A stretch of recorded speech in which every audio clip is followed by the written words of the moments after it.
Agrosanoatni raqamlashtirish markazi MChJ direktori O'tkir Mahmudov boshchiligidagi ishchi guruh vakillari Toshkent viloyatiga tashrif buyurib, agrotarozi platformasini joriy etish bo'yicha keng ko'lamli o'quv seminarini o'tkazdi. Mazkur seminar Ohangaron don aksiyadorlik jamiyatining To'ytepa don qabul qilish shoxobchasida tashkil etilib, unda hududlardagi g'alla qabul qilish punktlari mas'ullari, laboratoriya xodimlari, tarozibonlar, shuningdek agrar sohada faoliyat yuritayotgan mutaxassislar faol ishtirok etdi. Seminar davomida soha mutaxassislariga tizimning ishlash mexanizmi, ma'lumotlarni aniq va to'g'ri kiritish qoidalari, xatoliklarni oldini olish bo'yicha amaliy tavsiyalar hamda sun'iy intellekt yordamida hosil og'irligini adolatli qayd etish imkoniyatlari haqida batafsil ma'lumot berildi.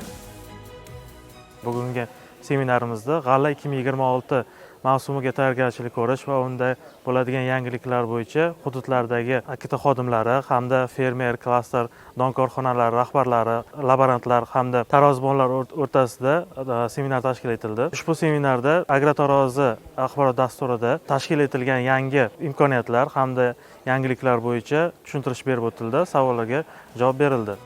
Mazkur platformaning amaliyotga joriy etilishi nafaqat g'alla qabul qilish jarayonida aniqlik va samaradorlikni oshiradi, balki kelgusida boshqa turdagi qishloq xo'jaligi mahsulotlarini qabul qilish va qayd etishda ham keng qo'llanilishi mumkin. Seminar davomida ayni shu jihatlarga ham alohida e'tibor qaratildi.